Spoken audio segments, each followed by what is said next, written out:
Welcome to the Arsenal show. We are live. They think it's all over. Well, Mikel Arteta says, over my dead body, he says. He refuses to give up on the title race, even though Arsenal sit 11 points behind Liverpool and Liverpool in excellent form. And Arsenal without a striker, Mikel Arteta says he will not give up on the title unless it is mathematically possible. Declan Rice gets accused of being upset that West Ham fans don't like him anymore, and it's the reason why he's playing well. And apparently he's got 2 titles.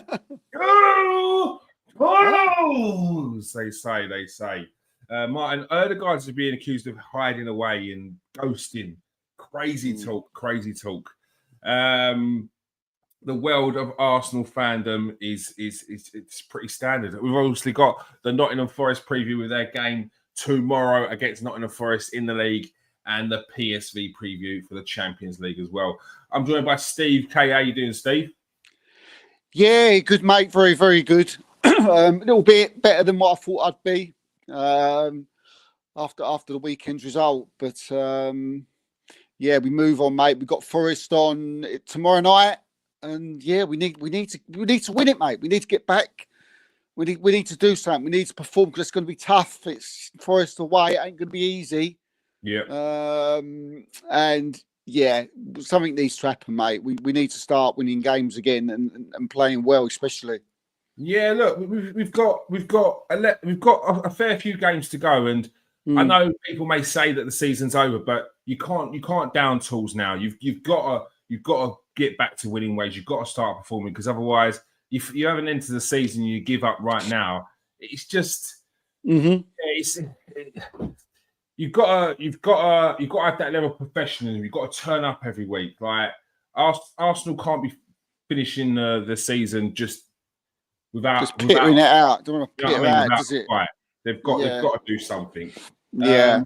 Got the Lou Laguna in there. Thank you very much, Lou Laguna. And yet we will be talking about transfers at the end. To make sure we've got Steve K here, of course. We're going to be talking about the latest transfer news with anything Arsenal. Obviously, Severi Naipam, Steve reported on the other day, and a few other bits as well. So get in the comment section. Yeah, get your questions in.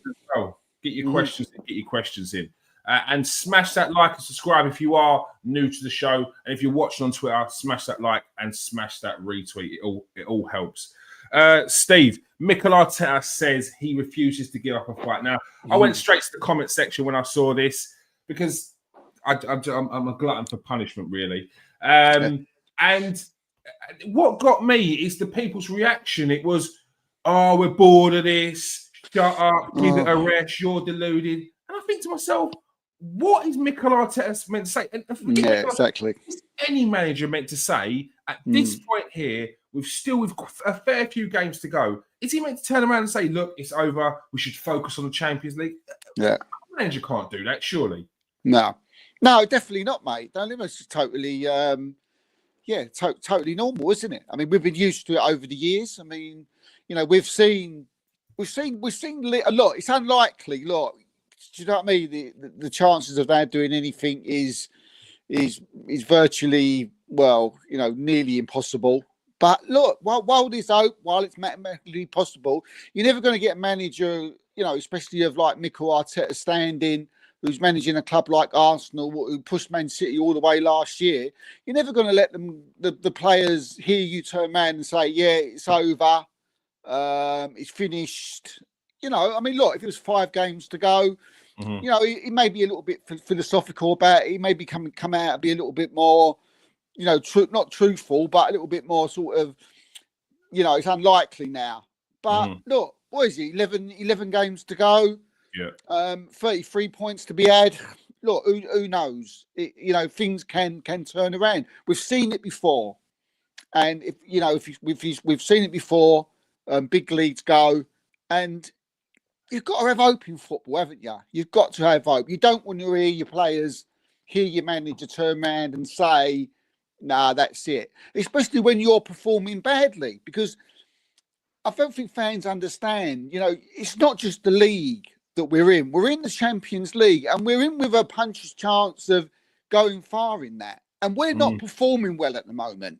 Yeah. Yeah. So you need to let the players know. You need to sort of come out and you need to let them know that this season isn't over. We need to sort of keep going because in the back of his mind, he'll be thinking of that Champions League. We should beat Feyenoord. Is it PSV? Sorry, in the next round. You know, which you know, and then we've got a massive tie, possibly against Real Madrid. What are we going to do? Roll over against Real Madrid? We can't afford to do that. We've got to go that in strong frame of mind, and that's all he's doing. And yeah, people in the comments, mate, and who are turning around and are surprised by this. I don't get it. I don't get it. Why is he surprised? Does he want do they want the players to just forget it now, put their heads down, and just see the season out? No, of course you don't. Mate, if they did that, they'd see their arse. Their head would be spinning. If they saw Arsenal really down tools with 11 games to go and potentially how many points off of the 5th spot or 4th spot? We're 9 points off full spot. Couple of losses and it will start to get squeaky bum time with that even top 4. So Arsenal need to keep on putting in performances as much as it's been a struggle to watch recently in recent games. Like, we're missing a striker, a lot of injuries. We'll get on to a couple of bits from the other day's game. But yeah, I just think it's just too easy to criticise at the moment, and it's just a lot of negativity amongst people. The Lulu Guinness says, what else can he say? He knows we are. If he was damned either way. If he says he gives up, he gets stick. If he says what he says, he gets stick. 100%. And that's what it is at the moment. It's just a beating post. We're going back to Arsenal being the beating post again. And look, I don't want credit from other fans for what we've done, but for me, it seemed just a bit crazy that for a team that came 8th, and then 5th, and then after that 5th finish, they came second and put in a title challenge. That it seems like from there, that was our grace period for Arsenal. It's like you've got to start winning. It's this and that. It's just relentless. Like I don't want to compare it to what Liverpool done, but I remember what it was like when Klopp came and got in charge.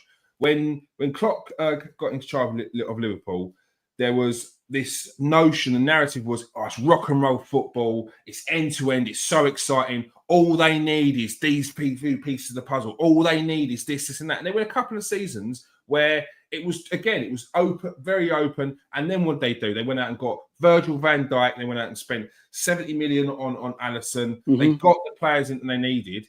And it was Liverpool that was looking like they were going to start winning leagues and putting on a real challenge. But Arsenal's, it was like, we had that period where that season where we come first season, we came second. We got a bit of cheers, a pat on the back. And then from then on, it was like, when you're going to do it? You ain't won nothing. Yeah. Like, what's going on? Why are we not getting like a pat on the back for being the one and only team that's actually challenging Man City and not making this into a proper Farmers League? Instead, we're getting ridiculed because we didn't win the league. When we say our team wasn't ready at the time.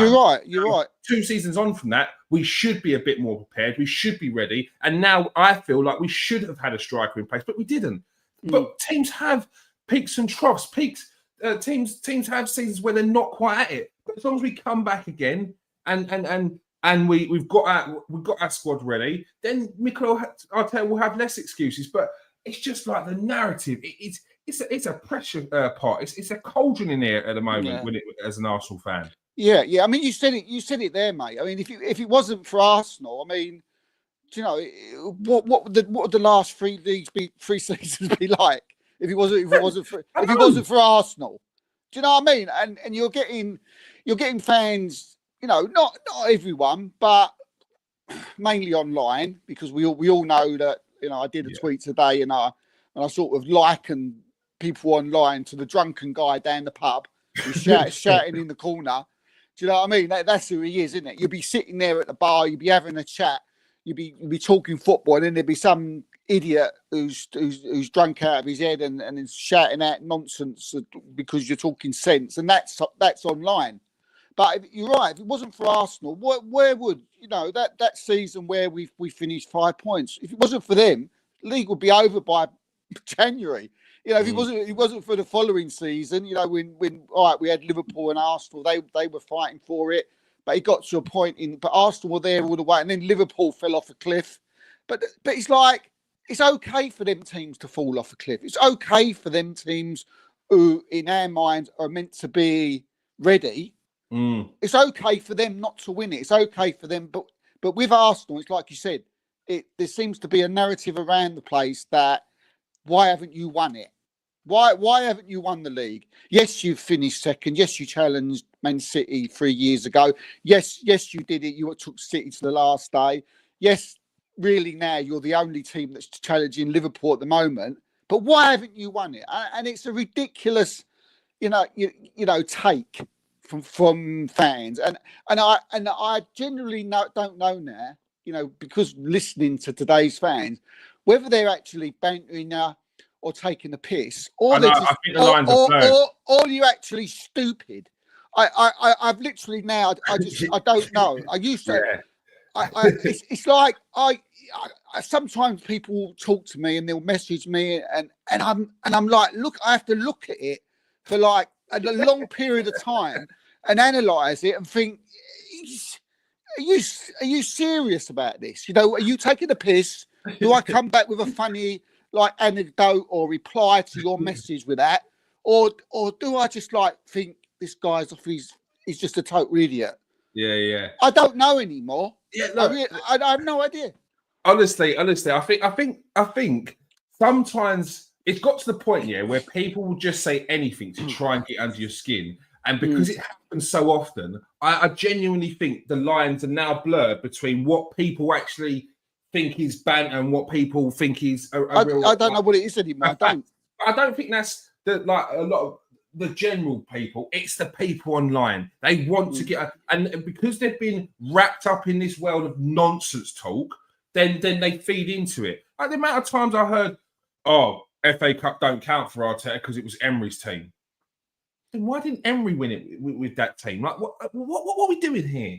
What are we doing? So what about when they banter us about finishing eighth? Well, that's not Arteta's fault then, because that was Emery's team as well. Well, if Slot wins the league this year, are Liverpool fans going to give Jurgen Klopp the trophy? Are they going to give Jurgen Klopp a pat on the back? Yeah. Like they're going to give it to Slot, isn't they? It's nonsense. It's a narrative. They just say things. They just say things to and I'm there to do videos on it because it does wind me up. So it's my therapy. Follow Kieran on TikTok, the voice of reason, calls them out. So it's my therapy. One of the things that was spotted yesterday over the last few days is the reaction from the West Ham game, notably being Declan Rice and one person in particular stating that Declan Rice needs to get over the fact that West Ham don't like him anymore, and that he's put in 2 performances recently against the team, and he's been rubbish, and it's been his fault that we lost 2 titles. I think what? Yeah. What's your thoughts on the Declan Rice and the West Ham thing? Because I just think Declan Rice has just not had a great game against West Ham the other day, but I think people are forgetting the game where he got 2 assists. Awesome. Yeah, what about worth a goal.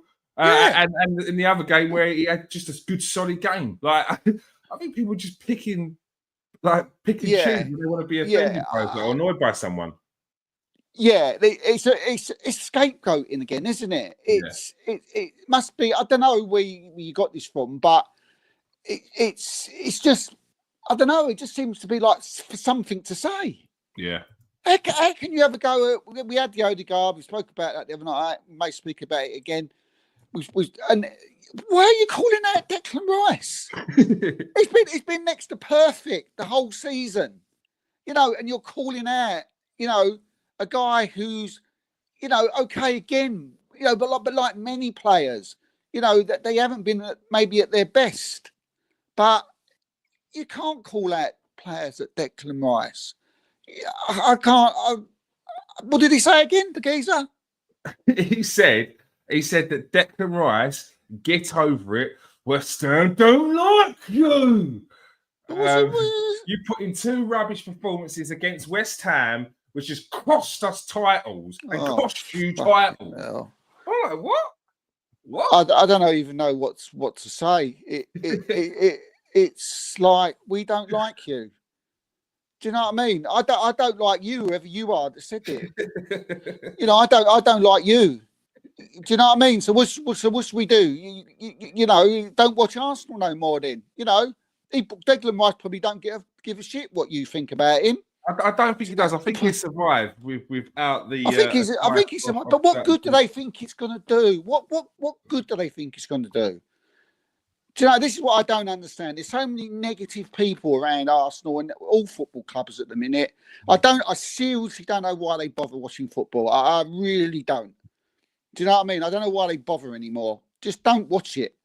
Do you know what I mean? If you're going to react like the way this guy's reacted, that we talked about Odegaard the other night, if everything's such a trial for you, go and watch another sport. Give your ticket to someone else because you're getting on my fucking wick. Sorry. Sorry, it really winds me up. Stop fucking moaning about every single thing. Do you know what I mean? Do you know what I mean? I wouldn't mind if you was like, had something to moan about. Do you know what I mean? You finished second for the last 3 seasons. Do you know what I mean? We're in the the quarterfinals or whatever, the FA, the Champions League. Do you know what I mean? And I don't know just what, we've had injuries all season. Do you know what I mean? If we had those injuries, people should be thinking, if we had them injuries, it might be a different story this season. If we didn't have all them injuries, might be different. We never know. Do you know what I mean? We could be in a different situation. But these people, it's like, again, like I said earlier, how comes these people who say these things, like me and you, would sit down and analyse it and think, there's a reason for this. We can understand it might be a reason for that, a reason for this, a reason for that. Why do these people just come out and just want to just slate players off? I don't understand it. I really don't understand it. What would you put Declan Rice's slightly not underwhelming, because I think that's a bit harsh. I think he's been really good in a fair few games this season. I just don't think he's been at the same level as he was at last season. What would you put that down to? I just think it's been down to Arsenal haven't got going all season, and I just think as a collective, because the whole team hasn't got going, and we've been stuck in third gear, like I've mentioned on the show for a third time. Yeah, where we've had injuries and players been out for long periods, we haven't been able to get in a flow, and because we haven't been able to get in the flow as a team, so individuals haven't been able to get in a flow themselves individually throughout the season. And I think we can say that about nearly every single Arsenal player this season. We can say there's some players, kids, who will get a pass no matter what, who can do no wrong. Do you know what I mean? We know this, right? Gabriel can never do no wrong, right? Saliba can have a bad game, never do no wrong, right? Saka's been bad at times, can never do no wrong. Yeah. There's players that they'll call out at a click of a finger. Odegaard, Havertz, Rice, anybody like that. Soon as they have a bad game, right? No matter how good they've played all year, they will be pulled out. They will get called out, and I don't know why. And I don't know why that is. Odegaard's another one that recently has been getting quite a lot of stick. He's not been at the level as he's been in the last couple of seasons. So I do think something's wrong. Maybe he's holding an injury, but he's the captain. He was injured for a while, wasn't he? Yeah. Yeah, so he was out for 2 months, weren't he? So look, and he hasn't been the same since, I'd say. So maybe he's holding. Maybe he's doing what a captain would do, and sort of keeping how injured or how fit he is quiet. You see it quite a lot, especially when you are a leader. Yeah. But so I think it's all about the flow, mate. Nobody's been able to get, all season. I think even Mikel Arteta sort of alluded to it. Do you know what I mean? He said, look, all season we just haven't had the roll of the dice. Do you know what I mean? Things have gone against us. Yeah. Do you know what I mean? The injuries. I mean, you can have 1-2 injuries. You can't bring up injuries. No, I know. You can't bring up injuries. No, you can't. How dare you? I had that off a Man City fan the other day. Oh, you. I've seen you on the show. I've seen you mention, but what about Man City? It's different. It's totally different. Man City's not about their injuries. It's not just about Man City's injuries. They've got 4 or 5 players who are coming to the end. Yeah. Yeah. I mean, There's a totally different thing. It's a totally different thing altogether. Mm-hmm. When you've got players that are injured or are off form, that can next season that can just all fit into place again. What Man City you got, is that these, De Bruyne, Gundogan, Silva, Carl Walker, Jack Grealish, you're never going to see them at their top form again. They're on their way downward spiral. Mm-hmm. You might see in Pacific Games one of them perform at a level that we've known for years, but you ain't going to see that consistency from them anymore. So that's why Man City are in a lot more trouble. It's totally different from Arsenal, at the moment. They need to go again and buy a lot of players. Mm-hmm. Arsenal don't need to do that. Just need a couple of tweaks. We will be talking about them tweaks at the end of the show, so make sure you stick around and make sure you get in the comment section and ask us some of those questions as to potentially who we'll be going after. On a more positive note, Steve, who the hell are we going to stick up front tomorrow? Oh, mate. Yeah, I mean, even me, like I always have a look on the Arsenal website, and read hoping it. And praying. Hoping someone's not injured. Someone's coming back. When Saka and Martinelli back, they're all Mikel Arteta just says. He said, yeah, they're doing well, they're getting closer, but they're not there yet. And you think, okay, that's them out of the Forest game. And then you're getting up the calendar, aren't you? And you're going down. Well, that's that 1, 2, 3. Oh, could he be back for the Champions League? Nah, he's not going to be back for then. You know what I mean? You're doing your head in. But on your question, mate. I don't know. I mean, then Weary got a little bit of stick again weekend. I mean, it's just one game. Do you know what I mean? Where everyone played bad. Do you know what I mean? That's ridiculous. I mean, even taking away from the fact of what we said, and he's only young and he's going to have bad games. He could have just had a bad game anyway on that day. So don't start, analysing him for that one game. And we shouldn't. But Steve, this is the main one of the main issues that I have with youth players, and more so the reliancy on those youth players. I said it. I don't have a problem with Ethan Nwaneri playing, and I think people got confused by that of when I come out a few videos earlier on in the season and said he's not the answer, and I don't think he should be put in that position to have the pressure of being relied on to do something. And now that's different from being brought into a team and you're sort of developed and it's sort of nurtured into that team, and you play 20 minutes here, play 20 minutes there, start against a lower league team. Yeah. That's completely different. But when you are saying Ødegaard's out and you're playing Nwaneri, you are now saying you want Nwaneri to do the job that Ødegaard is not there to do. Now that is a different level of pressure.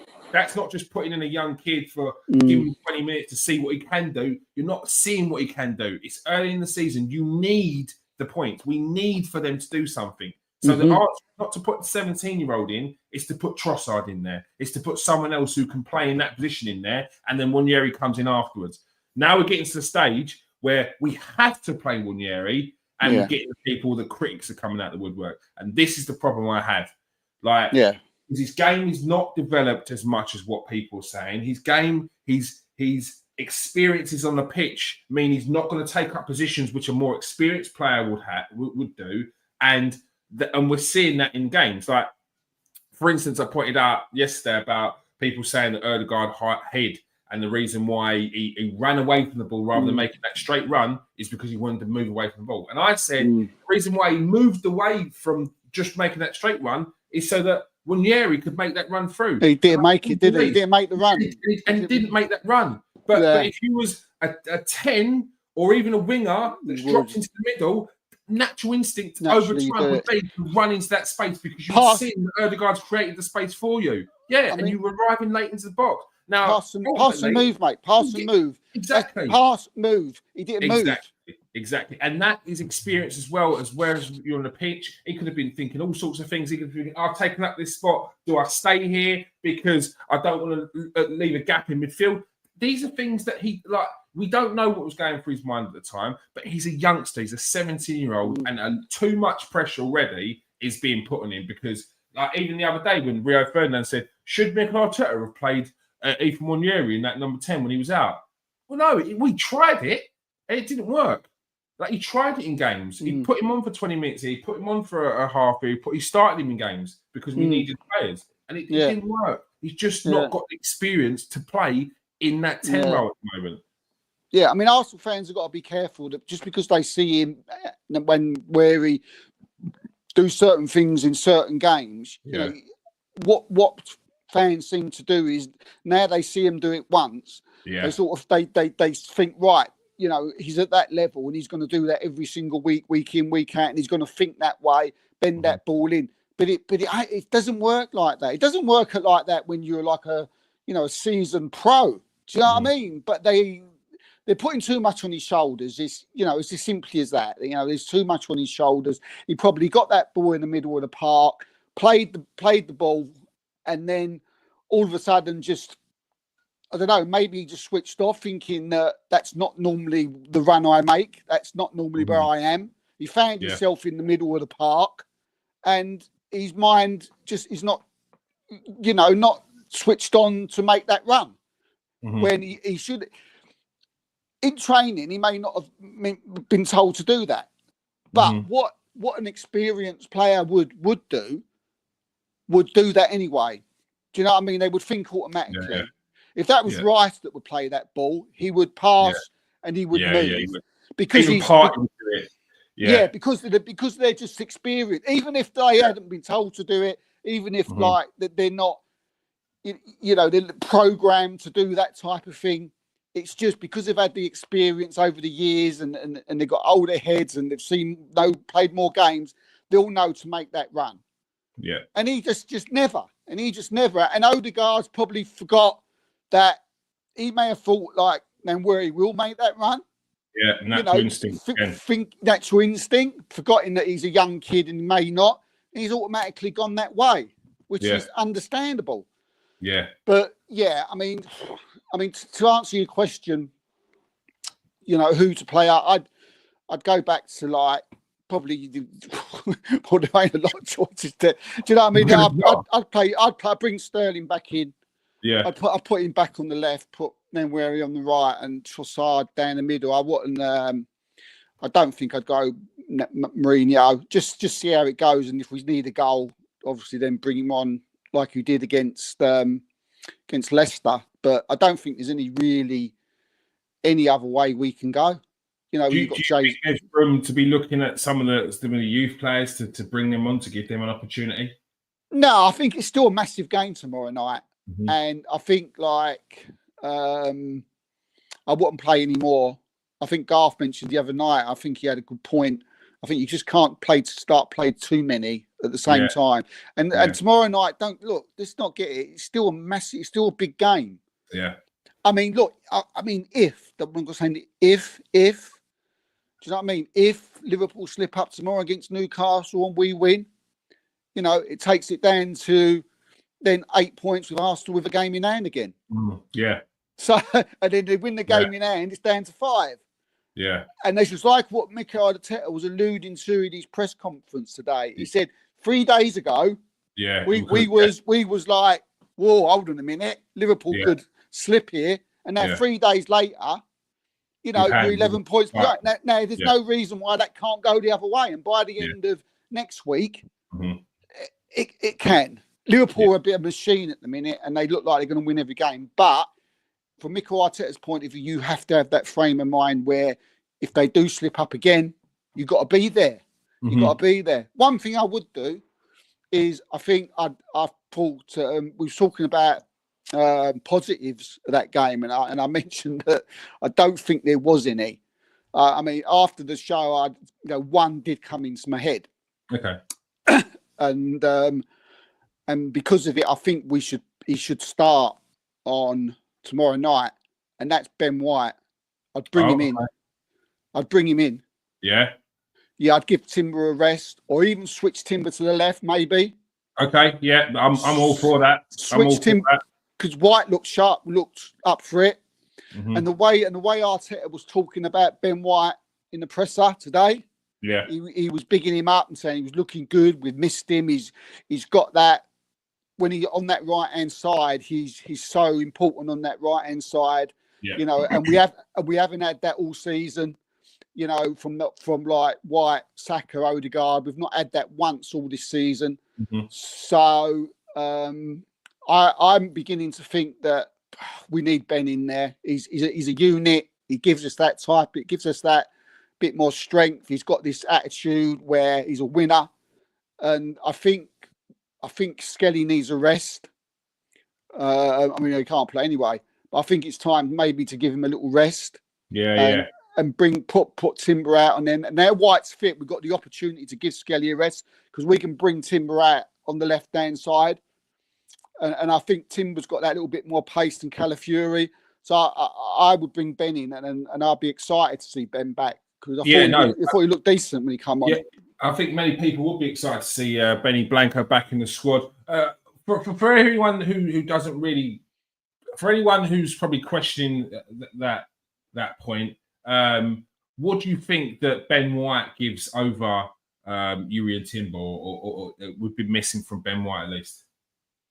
Physicality, a little bit more physicality, a little bit more know-how of the Premier League, maybe, and just maybe even being a little bit more used to, you know, playing with the Arsenal players around him.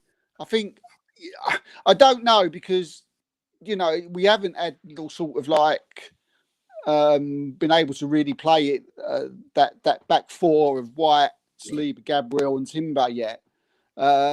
But I just feel he's got that physicality about him. He's got that bit of shithousery about him. Mm-hmm. He's someone who's a very good defender. He's good coming forward. He's all round, Ben. I think he's very underrated. Yeah. And there's no like I don't think it's no surprise that Tuchel wants him back in the England squad because we're very short out there on that right hand side, and just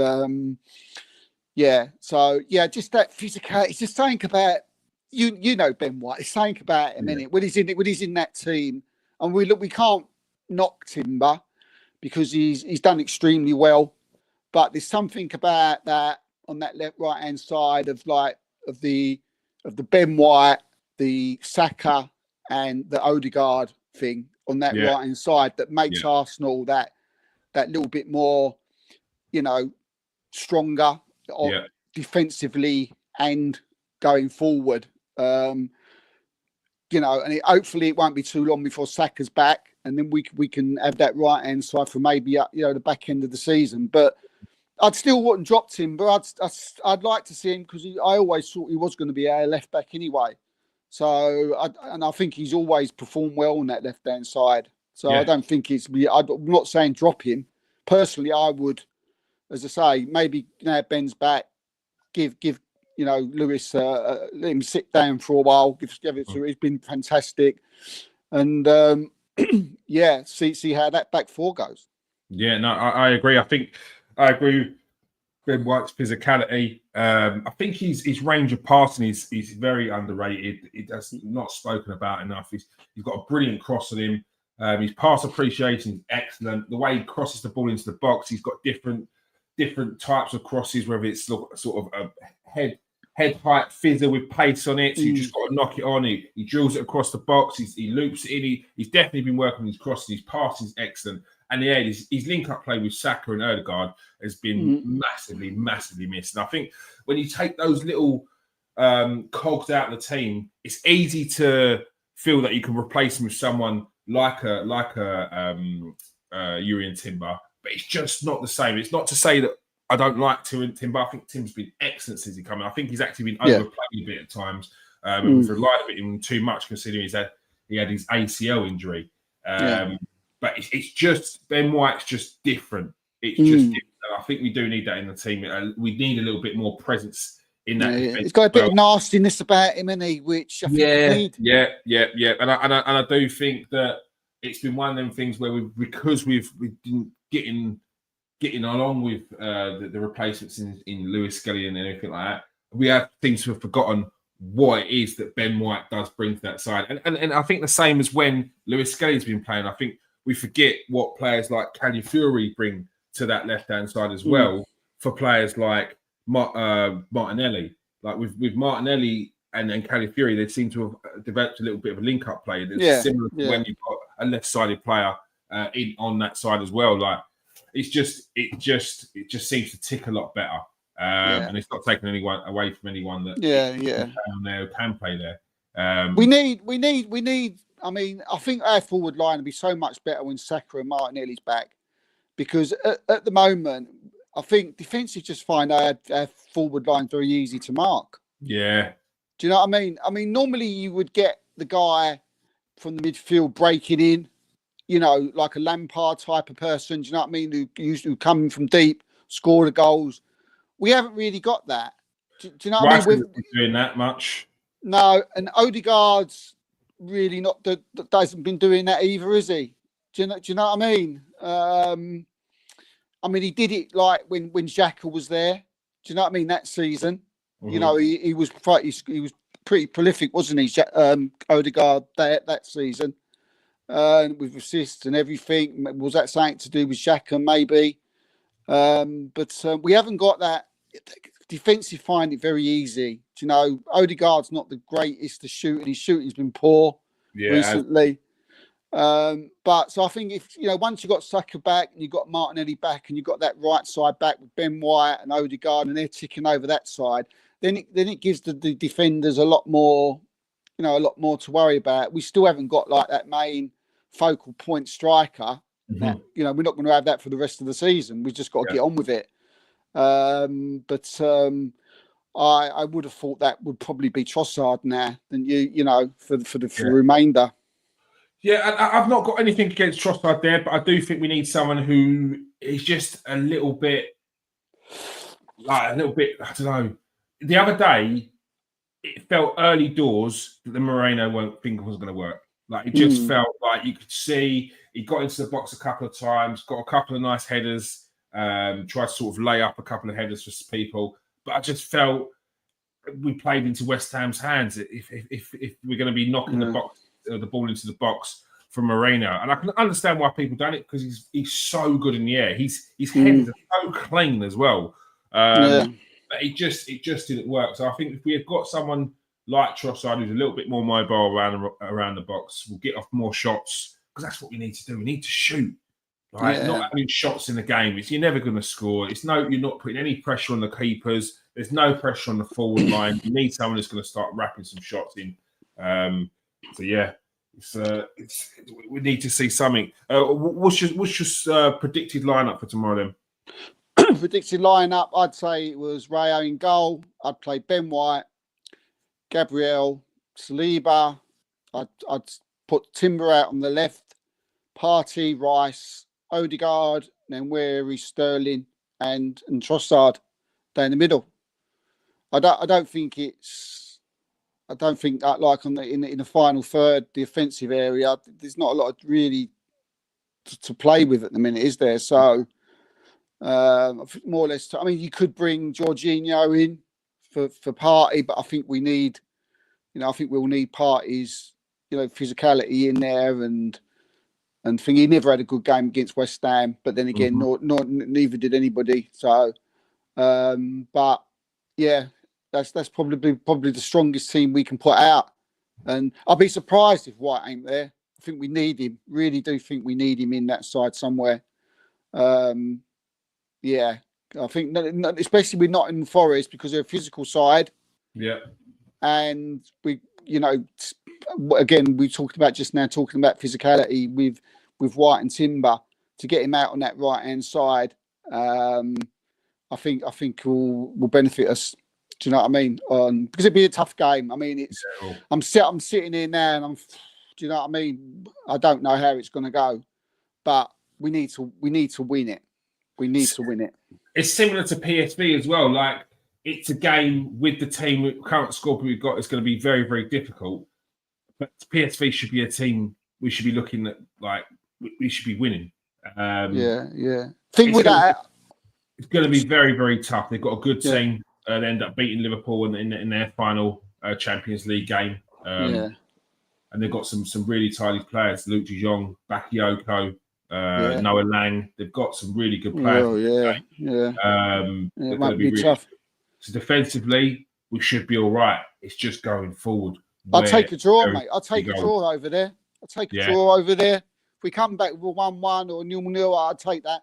And hopefully we've got some players back.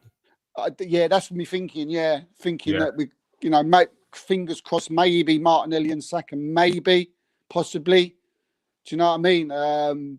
It's back in the March, weren't it? I mean, Saka's not even been training yet, so yeah, I think Saka's one's a bit early. Look, if I don't see Saka for the rest of the season, it might, for me, it may be when I see Saka's scar, I wince because I think to myself, it just takes one burst of speed to push it, but it pops. And then it pops again.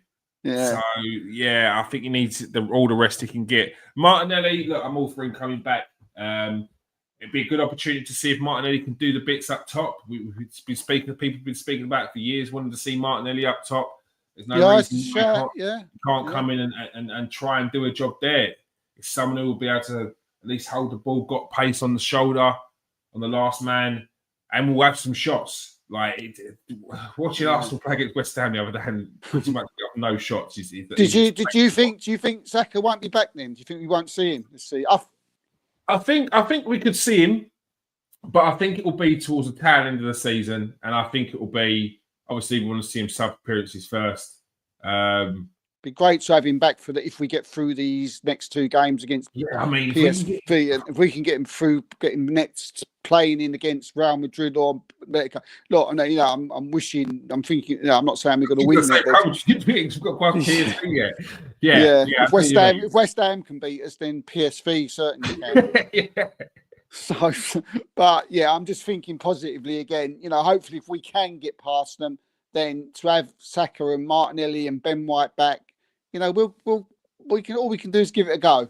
Do you know what I mean? And but we need to pick up form because, as I said, I think a few weeks ago, I said on the show, I said that Arsenal stuck in third gear, and I wasn't seeing, anything, showing me that they was going to come out of third gear. Yeah, that's the problem. But they haven't, mate. Yeah, they haven't. They still haven't. They're still not showing me anything that's going to come out of third gear. They seem to slip nearly into fourth, and then they come back again. Do you know what I mean? Back into third, and it's like up, down. They're just not getting going at all. And look, I mean, as I'm sitting here now, I'm not confident about beating Forest, but we have to. We can't go. We can't just see the season peter out. No, we can't. I mean? You've got to put up a fight. If we've got to grind out a victory against Forest, so be it. I'm with you. We have to find a way to win tomorrow.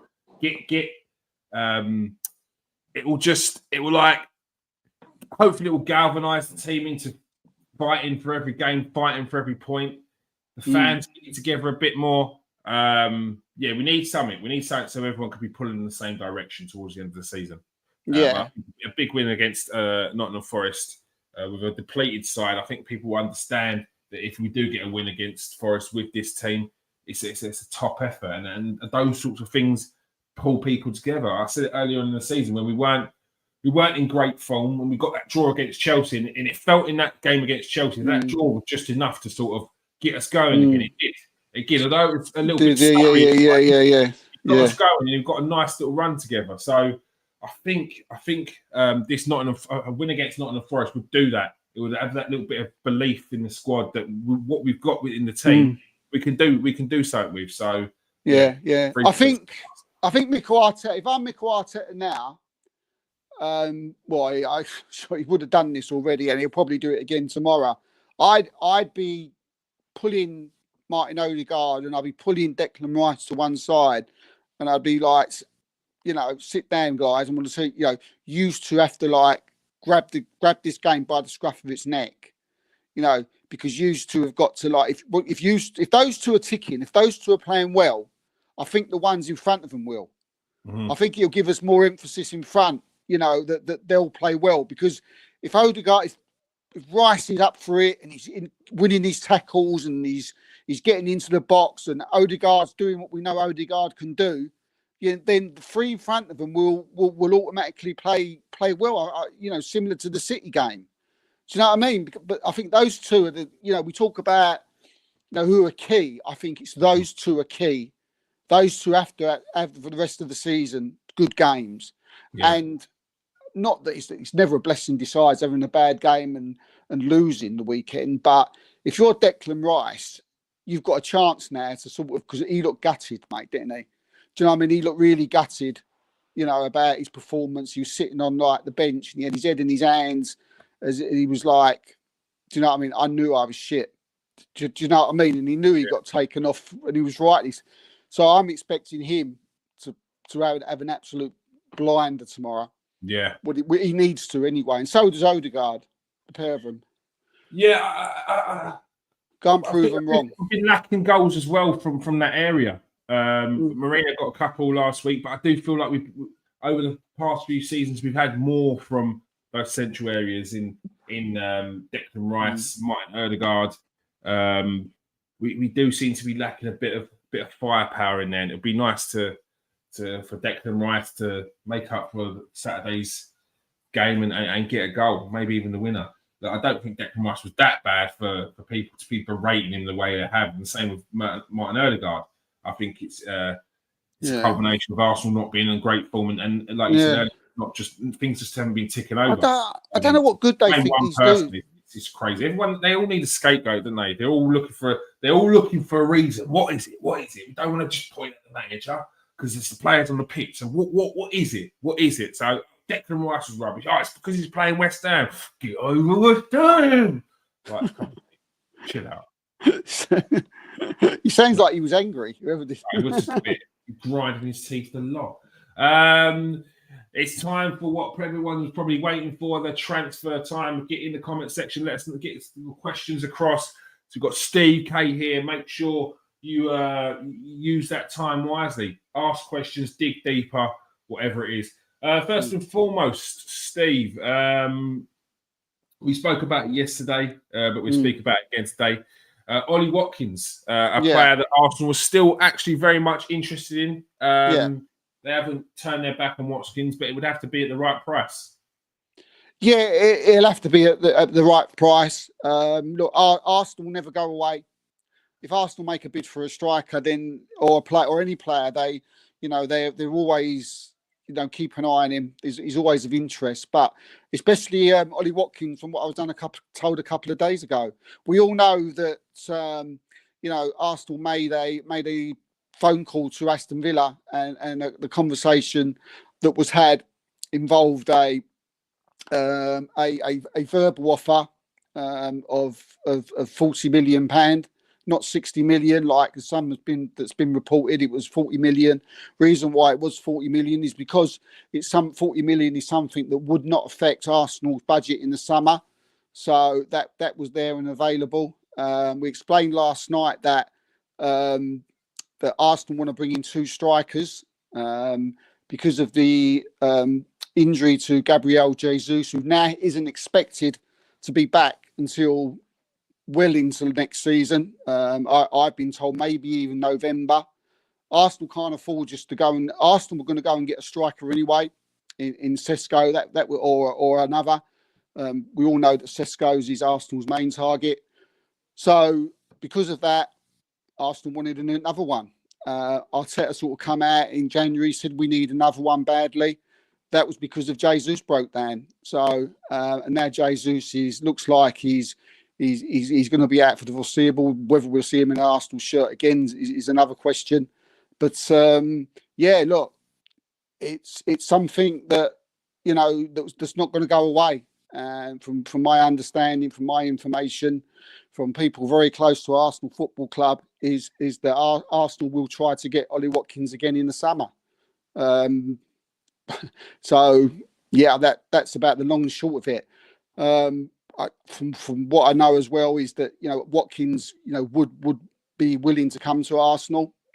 Explained again last night that Arsenal don't make offers, don't make phone calls to club unless they've got an indication from the player that he wants to come. So we're assuming from the offer in January to Villa that Watkins is well aware that another striker will be coming in the summer. Therefore, Arsenal going in with, a new sort of, powerful, very powerful strike force, hopefully, But look, we'll have to wait and see. But from what I'm hearing, they're going to go. Obviously, it'll be in Villa's hands. But the fact that I've been told they will be going back in gives me an idea that they've got some indication from also Villa as well. Yeah, I think Watkins done a little bit of pushing to try and get that move in January, and because of they sold Duran to Hawala in Saudi Arabia, it was just never going to happen. But Arsenal, there was a conversation. It's been reported that they made the conversation. And as I say, the 40 million was offered. A lot of people were saying 40 million was a joke. 40 million was too little. How do you expect Arsenal to get Watkins for 40 million? Well, it's what they could afford. If they was to push for any more, if they was to pay 60 or go for 70 for Watkins, then that would have expected Benjamin Sesko and the striker coming in. So 40 was the mark, and 40 will be the price in the summer if they get Watkins. All right. Steve, a couple of questions on the Watkins one still. Do you think that Arsenal, it's been well documented that Ollie Watkins is an Arsenal fan, boyhood Arsenal fan, and he would love to join Arsenal. I think the noise that was coming out as soon as that bid came out was that Ollie Watkins is up for it. He wants to move. Very much up for joining Arsenal in the January. Yeah. And then he was optimum professionalism. Once Unai Emery had essentially shut that down, Ollie Watkins, I think the message came out that he was happy to focus on his time while at Aston Villa. Do you think Arsenal should be using the fact that he has that affinity to Arsenal, he has that connection to Arsenal, as a sort of tool to get Ollie Watkins in and say, look, you're going to be a part of a squad. You're going to fight for your place, but we're looking to win things with a solid squad, and don't be put off by the people that we're bringing in because you're a part of it. Most definitely, mate. And I'm like I've already said, they will use it, and I think Watkins is aware of this, and look, they'll. I don't think they'll so much play on it. They obviously know that he wants to play for Arsenal. He's said it for a long while. He's got this affinity to Arsenal. He's been an Arsenal supporter all his life. His family's Arsenal fans. He's come out, and said publicly that he hopes one day before his career's over that he will be playing in the red and white shirt of Arsenal. We're getting to that time now. So when you put two and two together and you put the January, you put in this news that I've been giving you tonight, and the love of Arsenal that Watkins has got, and it's the fact that he's coming there to the back end of his career, knowing what he wants. Yeah, everything fits in a place. And what was really interesting, I find, it may be just a little thing. It was interesting, and I found it interesting at the time. And this was before the actual bid. Well, it wasn't a bid. It wasn't a bid. It was a conversation with Villa where they spoke about 40 million. Yeah. Right? It wasn't a bid. People need to know that. In the Villa game, where when he scored, was it 2-2, wasn't it? When we played Villa. Yeah. And Havertz handballed the ball, and he was asked after the game. Yeah. I didn't think it was handball. and he said, "No, I didn't think it was handball. Yeah. If that was me, I would have been very disappointed if I was an Arsenal player." And I thought at the time, that's what. And straight away, I mean, I didn't think there was. I no indication that there was going to be a 40 thingy going about bid. This was way before. Yeah, it was. Way before. Yeah. But at the time, I thought, "Oh, Ollie's an Arsenal fan." I thought that as well. Coincidentally, you're telling me coincidentally, just a week or so later, there's this that happened. Yeah. Come on, Matt. Come on. There's coincidences. If you read into these things, I thought it was a very strange thing to say at the time, because I never would have thought we was going to get Watkins. Yeah. But they did. They had the conversation and they spoke to Villa about him. and as was already known, already told you, Arsenal don't make or contact clubs unless they've had an indication from the player. So everything under the sun fits. So that should be telling you something, Arsenal fans. It should be telling you something he would jump at the chance. And he would, and I think we should take advantage of the fact that he clearly wants to join Arsenal. Like it's one of them things where do you remember that video that went about of Ollie Watkins where he's asked about joining Arsenal if you had the opportunity to join Arsenal, and he actually says it might be a bit too late, you never know. That is a fan. That is someone speaking from the heart who I feel at any point in his career, if he has an opportunity to join us, he would. And I think we should use that. He's a good player. He's a good Premier League. In fact, he's not good. He's a top Premier League striker, Ollie Watkins. He's a top Premier League striker. I think when you start to get to European striker, when you start to get into the international striker level, I think he drops off a little bit, but still good enough. Still could get you a goal. But I think that's where we need to be thinking. We need to be thinking, we've got players for this, we've got players for that. They can cross over and everything, but we need to be building a squad that can seriously win some trophies. Yeah. Right? And one other thing. I mean, we on this show, we're big fans of Kai Havertz, and we've forever bigging him up on what he's done for us, especially since back in the last January onwards and forwards. He gives Arsenal something different. He's integral to our play at times, and his versatility is so important. During games, the way he holds up a ball, the way he's got that silky touch where he can just bring balls out of the sky. He can control the front. He brings players into play. All that. But even me, as a big fan, he isn't a striker. He isn't a goal scorer. Yeah, he isn't. He isn't that. I'd love to be someone sitting here right now and say that Havertz is going to, he's going to score 20 goals next 25. He's not. Yeah. He's someone who's just as important as that. Yeah. As what he does on the pitch, but he's not that guy. He's not that. No, he's not a killer. Not the killer. He's not a killer. He's not a Watkins. He's not a Watkins. He's not a Sesko. No, he's not that. He's Watkins and Sesko. Wherever you want to say one's better than the other. Blah, blah, blah, blah. But what they are, their first thought is, how many goals am I going to score today? 100%. Where Havertz is got so many different thoughts. Yeah, I agree. And Havertz's best time when he was younger was when he was playing that 10 for Leverkusen. There's no reason why he can't slot into that position again. There's no reason he can't play off of a striker. I think it would work brilliantly for him to play off of a striker. I think we need more of a defensively sound midfield to do that. But there's no reason in games you couldn't put Kai Havertz just stop playing off. He played he played on the right, didn't he? A lot. Yeah. He plays, and even now when we see him for Arsenal, you see him a lot, sort of move over to that right hand side, which he was at Bayern Leverkusen. He did that a lot. He sort of slotted into that. It was like, do you know what he was like? He was like a Cole Palmer player, wasn't he? He was like the left and the right, the left coming to the centre, and he did all that. So look, I mean, Mikel Arteta is a very intelligent guy.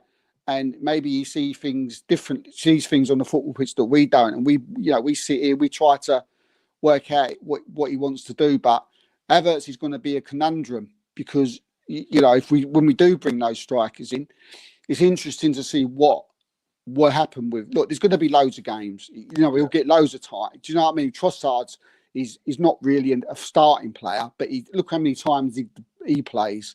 So Havertz will be exactly, and that's what you've got to think about. 100%. You can't foresee what's going to go on in the season. You can't foresee injuries, bad form, and there's been a lot of mix of both.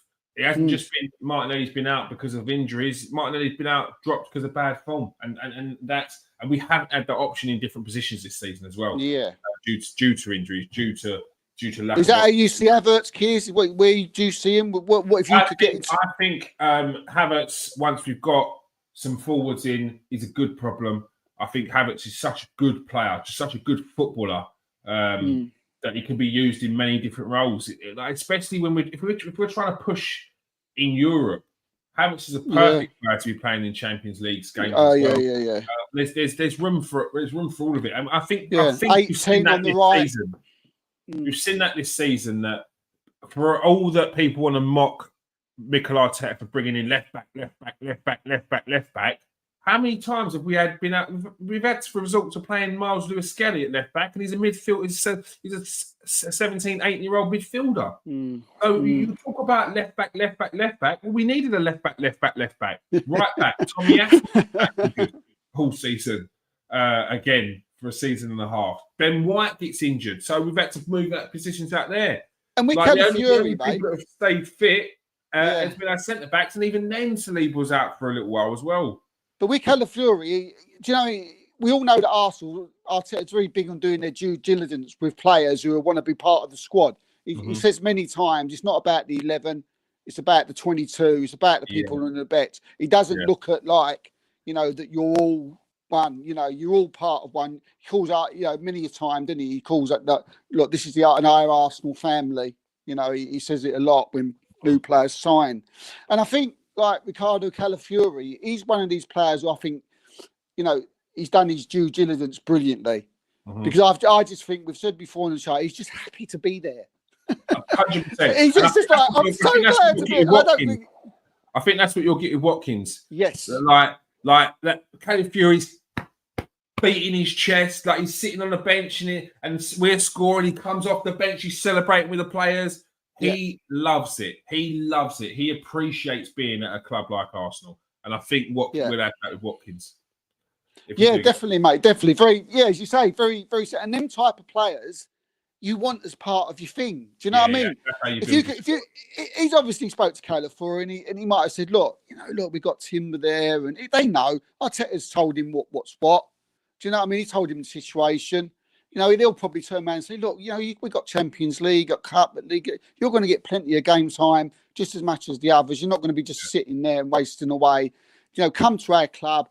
Jorginho's probably said to him, look, you're going to love it here.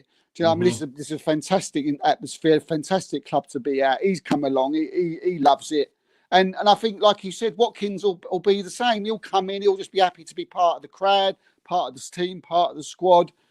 And when you're winning and you're in the conversation for the big prizes, it's even better, isn't it?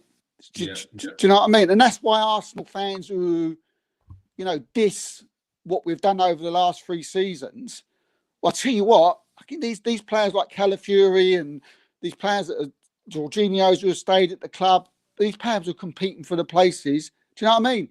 They're not worried, are they? Do you know what I mean? They know that they're at a big club. They know they're at a club that can win trophies. They know they're at a club who are in the conversation next year. So when you're Arsenal fans of like calling out Odegaard and Rice and then Weary or Skelly and bring or have a little think about it. Do you know what I mean? Because you're making yourself look like idiots. Because it's an happy place to be in, a good club to be at. And if you're in the conversation, look, we all want to win the title. We all want to win the Premier League, but do you know what I mean? Nobody's got any God-given right, and we're there. We're there with a shout, and do you know what I mean? If we do our business that we're talking about now, Garth said it himself. He ain't going to come out next year. It'd be frightening. Just on the strike again. Benjamin Sesko's a player that Arsenal have admired for a while. He's a player that Arsenal tried to get in the summer, tried to push through that move in the January transfer window, and then bring that in early. Do you think bringing in Ollie Watkins would put off a player like Benjamin Sesko? Oh, no, it's 9 o'clock. It's 9 o'clock. And Steve, his electricity's gone. It's every week without fail. And just as I was asking the questions, do not worry. Your question is coming up next. I will answer that as soon as I've done the Sesko one. Everyone else, if you've got any questions for Steve, make sure you get in the comment section before we do go. And we'll get your questions answered as well from Steve. I was just saying, Steve, Benjamin Sesko is a player that Arsenal admired and tried to bring him in January. Do you think bringing in Ollie Watkins would put off someone like Benjamin Sesko? No, I don't think so. As I say, I think Watkins would have been told the situation. And Benjamin Sesko, look, he knows he's coming to a big club, the next step. Do you know what I mean? If you're going to a Liverpool, if you're going to a City, do you know what I mean? I think Sesko's got a good head on his shoulders, a very good head. And I mean, he's only young. He's 20, 21. I think even he wanted to stay at Leipzig because he wanted to develop. Yeah.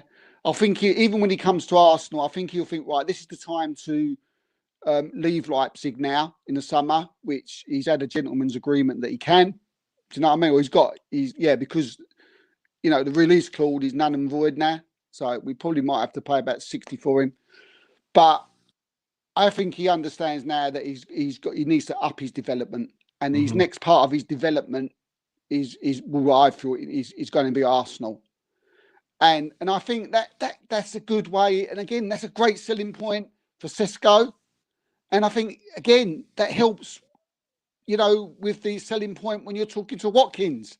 Because you're saying, look, we've got Sesko coming. You understand that we want this guy to come in. People talking about him as the next Haaland. We need that. We need to get that in to win trophies. We need players like this. But we want you. But don't forget, Sesko will still be developing at Arsenal. He's only 21. So when you're bringing in a player at sea, I'm reading into Arteta's mind now, like as what he's thinking when you hear things like this. When you're bringing in a player even as good as what Sesko is, if you're Arteta, you're thinking, yep, he's going to be developed. He might not want to play every game. I'm going to need a quality top professional striker, Ollie Watkins. Yeah. Fits like a glove, doesn't it? The more I talk about it, the more everything starts to fit. And when you put the two together, Sesko and Watkins, it's like everything is okay. Because I don't think Sesko would come straight into Arsenal and be the starter. It's like I didn't think even when Havertz was there. I think they would probably alternate. Yeah. But now I think it's a different thing. Like we do know we need to push some more goals. Jesus is out. Watkins is perfect because success at the right age. Yeah, I agree. And because he's a professional. He's played there all his life. He's experienced in the Premier League. You know what Arteta's like.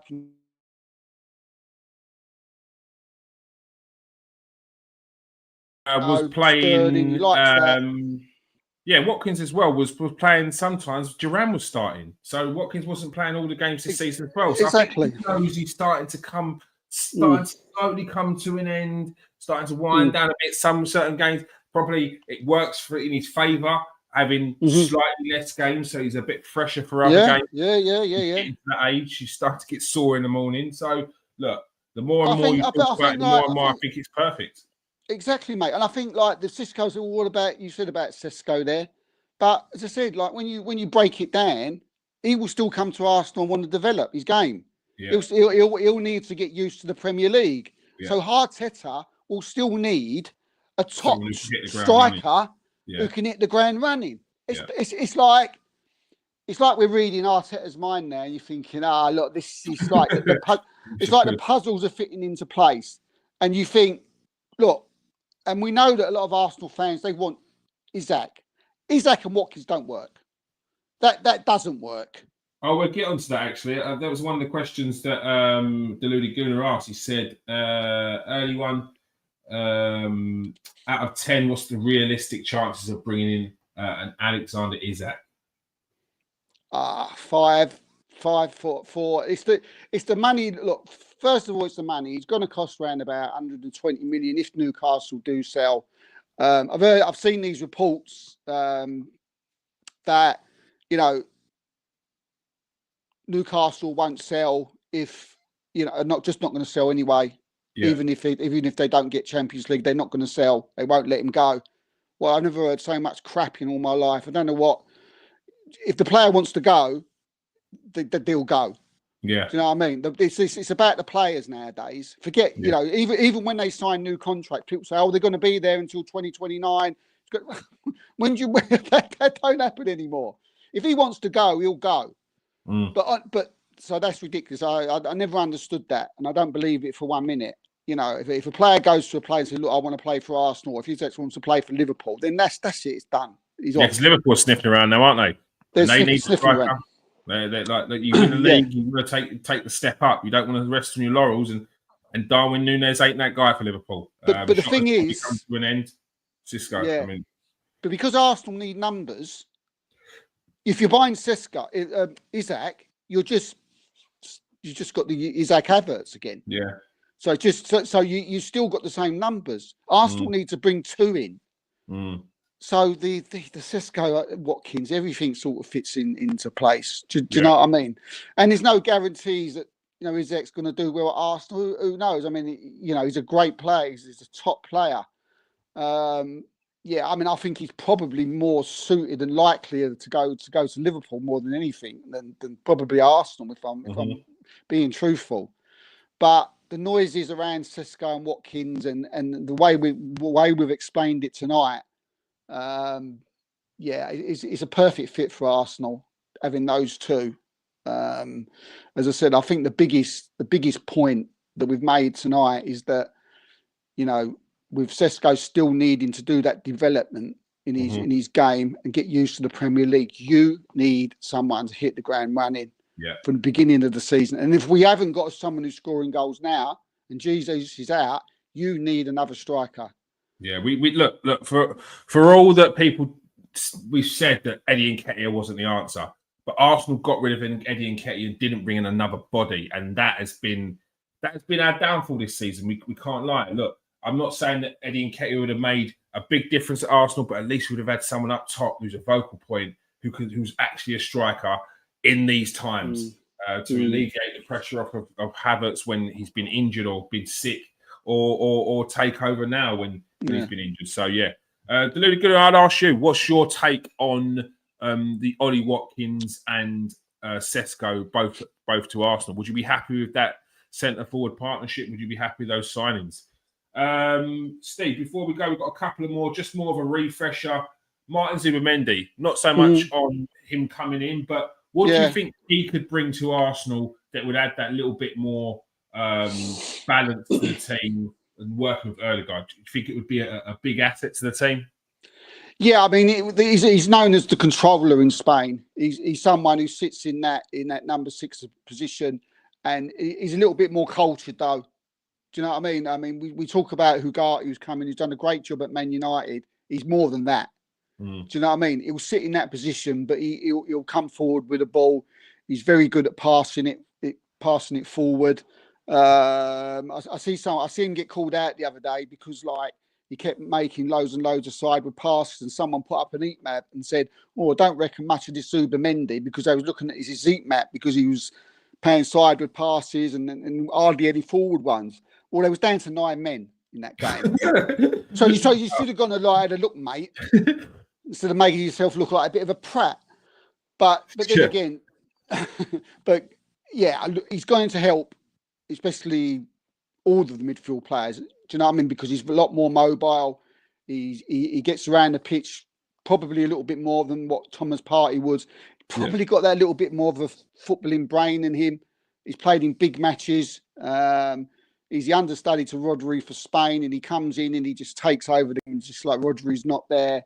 He's a big player. I think it will benefit Martin Odegaard more than anybody, because we have seen Martin Odegaard. Probably one of the reasons why he hasn't been as good this season is because he's probably doing more work than he has ever done before. Do you know what I mean? Yeah. We've mentioned many times on the show that he's happy and dropping deep, picking up the ball too deep, and then going again. That's affecting our forward line. It's affected his assists. It affects his goal scoring. But this is something that he seems to be doing a lot of. He won't have to do that with Zubimendi in the team, because Zubimendi's more. He will bring the ball out. Like a Michael Carrick. Like a Michael Carrick. That's a good, very good sort of comparison actually, because he'll come out and then he'll play like some cutting ball that will just play someone through. And sometimes he would even surpass, what's his name, Odegaard. And if you got runners like Martinelli on one side, or Rick Williams if he comes, or Saka on the other, and for instance a Sesko down the middle, especially with his pace, because Sesko is lightning quick. Someone with the ball ability of Zubamendi, who can just like bosh and play it through, he'd be perfect for that. So we'll take a lot of work at Martin Odegaard. He can concentrate more, getting in the box, getting all the end of goals. Yeah, there's too much pressure on Martin Odegaard to be the guy that makes things happen, and I think that people also they miss the things that he does when he makes things happen. We haven't had someone who's put the ball in the back of the net like clinical, yeah. No. And when you look and if you look at the key passes in the game that Martin Odegaard's played, if you look at the chances created, he creates chances each game, but we're just not putting them away. So it's easy to look at Martin Odegaard's stats and go, oh, 2 seasons ago he hit 20 plus goals contributions, and now he's hit like 11. And it's like, well, we're not putting it in the back of the net when he does create chances as well. But he does need to sort out his shooting. So that's definitely one thing he needs to sort out. Interest, we spoke about it yesterday, interest from Liverpool for Rosenberg midfielder Severin Iapam. Also, Manchester City could be a bit of interest, but many clubs will be looking at this wonder kid midfielder. Yeah, I mean, it's put all the teams. He may even be putting all the teams in a hat and just picking out one and go, right, I'm going here. But no, seriously, look, absolute. Yeah, I mean, I've only seen clips of this guy, extended highlights and stuff in matches for Rosenberg. He looks, it's just the Premier League. It's a different thing altogether, but he looks an absolute outstanding prospect. He's got something special. He's one of these players who you just like think that could go on to be anything. And he's been recommended to Mikel Arteta by Martin Odegaard. There's a lot of groundwork already been done from the Arsenal side. They've spoken to his parents. They've spoken obviously to the player, and they've got good indications that he wants to sign for Arsenal, and he's up for signing for Arsenal. But like you said, mate, there's going to be teams that are going to be putting themselves in the hat. Manchester United were in there in January. They like him, and now Liverpool over the last few days have now, put their 2 cents worth in, and which is not surprising. Do you know what I mean? He's as I say, he's a special player, and and as I said, like, and I mentioned last night on the transfer show that I wouldn't be surprised if you see the Barcelonas or the Bayerns or the Real Madrids and coming in. He's that player.